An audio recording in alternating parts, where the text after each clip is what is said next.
If you've ever thought, why does it feel like I'm doing everything right online as an artist, and yet I feel invisible and powerless? You are not imagining it. In a previous video, I talked about technofeudalism, this idea that we are no longer in classic capitalism, but we're in something weirder and perhaps darker, where tech platforms act like these giant digital estates, and the rest of us function as serfs. In this video, I'm going to talk about what feudalism actually is, who these new cloud lords are, and what does this all mean if you are an artist trying to survive on Etsy or on Amazon, YouTube, Instagram, all of it. My goal is to give you a clear map and understanding of this landscape that we are already in, so that you can stop blaming yourself and you can make smarter decisions with your time, energy, and money. Before we talk about technofeudalism, let's talk about feudalism, the original version which flourished in medieval Europe. In this system, society was organized around land, loyalty, and labor. And a really simple picture looks like this. The king owns most of the land. The king grants big chunks of his land to different lords, who in turn offer him loyalty and military support. The lords then give smaller parcels of their land to vassals and knights. And at the very bottom are serfs. These are the peasants who work the land, and they pay rent in their crops and their labor. And in return, they get the right to live there and hopefully not starve to death. So under feudalism, survival for the serfs depends on access to land that they do not own, controlled by someone whose power you can't really challenge. So keep that picture in your head when I fast forward to what technofeudalism is today.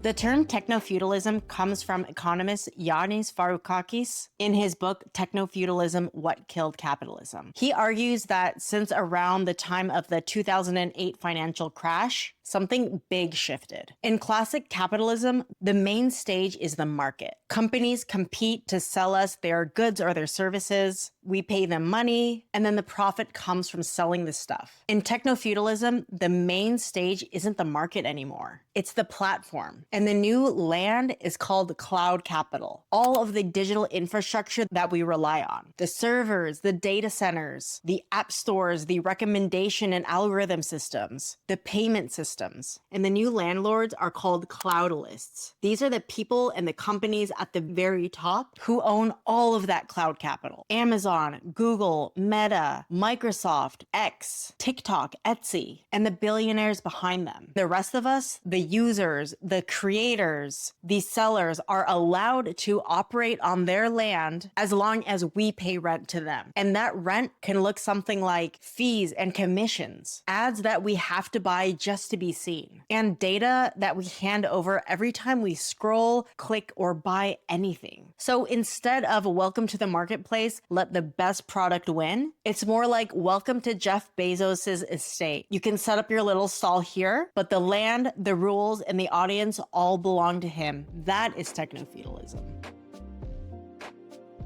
Let's look at a pretty basic setup for an artist trying to make a living online right now. You sell your prints or your handmade goods on Etsy. You buy your packaging and shipping supplies using Amazon. You drive traffic through Instagram or TikTok or YouTube. You host your website through Spotify or Squarespace, and you use Adobe Photoshop or Canva, Procreate, Descript, MailChimp on a subscription system. And you're the one doing the labor. You are the one making the art, designing the products, editing the videos, answering customer questions. But the platforms own the customer relationship, own the data, and decide whether or not you are visible or you are quietly buried on page 27. So no, it's not just the marketplace is competitive. It's more like the king owns all of the roads, the markets, the maps, and they can move the walls whenever they want.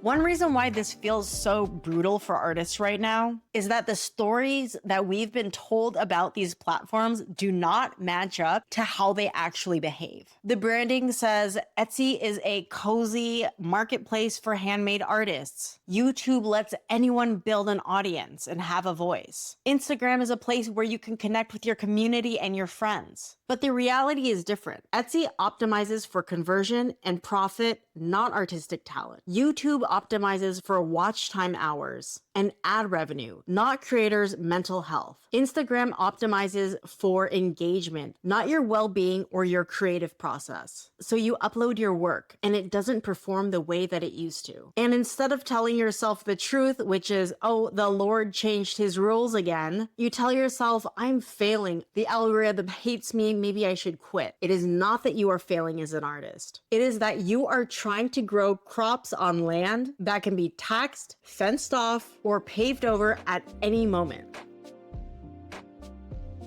Varoufakis uses two terms that I think about constantly as a working artist. Cloud capital, the digital infrastructure itself, the data servers, the apps, the recommendation systems, the payment rails, and cloud rent. The money and data that everyone pays just to exist in this infrastructure. And as artists, we are paying rent in at least 4 different ways. Through fees, so these can be listing fees, transaction fees, payment processing fees, ads, so Etsy ads, Google ads, Facebook ads, monthly subscriptions, Canva, Adobe, website hosting, and email providers, our content and our data. Every single post, listing, and click trains their algorithms and keeps their users scrolling. In classic capitalism, you could, in theory, pick up your goods and walk away and try your hand at another market. But under techno-feudalism, all of the markets are interconnected estates. Leave Etsy, you'll probably still need Amazon for your shipping supplies. Leave Instagram, your audience is probably still in another meta product. Leave YouTube, you are still reliant on Google search. And I'm not saying let's burn it all down and go live in the woods. What I am saying is that you are paying rent in more ways than you probably realize.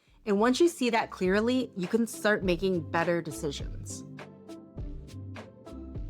Okay, so if techno-feudalism is all-encompassing and everywhere, where is the hope in any of this? Because I truly believe that there is hope. Otherwise, I wouldn't be here on YouTube, another techno-feudal estate. I think artists still have power in 3 big areas. Every estate wants you to believe, no, you don't need your own website or email list or local relationships with retail shops. We'll bring you the customers because that's convenient for them. Your off-platform assets are where you start clawing back some of your power. Your email list, your own website, your relationship with local shops and galleries, and your own long-form content where people come for you. Yes, they can be very slow to build. They're not flashy, but they're still there when Etsy decides to change their algorithm, or when Instagram tanks your reach, or when YouTube decides that your niche is not advertiser friendly. You can also focus on what you choose to measure. So techno-feudal metrics can look like views, likes, followers, subscribers, and these metrics are designed to keep you hustling on that estate. Some sovereign metrics that I personally like to use are email subscribers, repeat buyers, retail shops that reorder from you, and human beings who respond to your content saying, this means so much to me. So when your mindset shifts from what does the Lord think of me today to who genuinely cares about my work and how can I serve them better, that whole emotional tone shifts your business. It's also really important to think about the way that you tell this story to yourself. Techno-feudalism is a lens. It is not a life sentence. And you can use this lens to say, this system is rigged, nothing matters, I'm obsolete. Or you could say, the system is rigged, so I'm going to be very strategic about where I spend my time, my energy, and my attention. The point is not to be the perfect off-grid artist who never touches a digital platform ever again. The point is to stop treating every single algorithm dip as if it is a personal and moral failure. So if you're watching this video and thinking, cool, I guess I'm a serf, now what?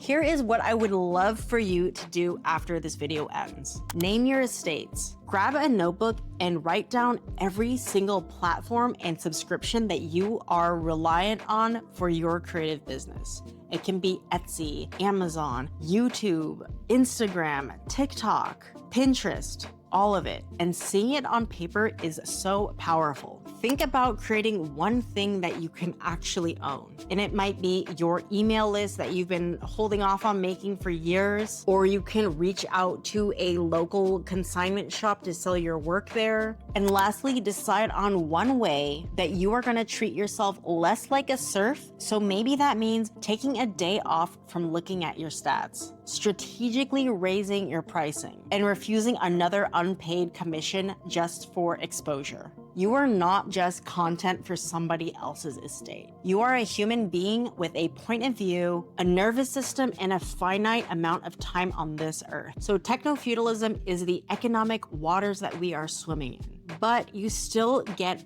to choose how you move through it. If this video gave you a clearer understanding of what you've been feeling, please tell me in the comments. What is one estate that you are ready to start relying less on this year? And if you want to see exactly how techno-feudalism plays out specifically on Etsy, watch this video here because I go over exactly how their new AI-driven personalization system is killing sellers and how to work with this system. Thank you so much for being here, and now go make something beautiful.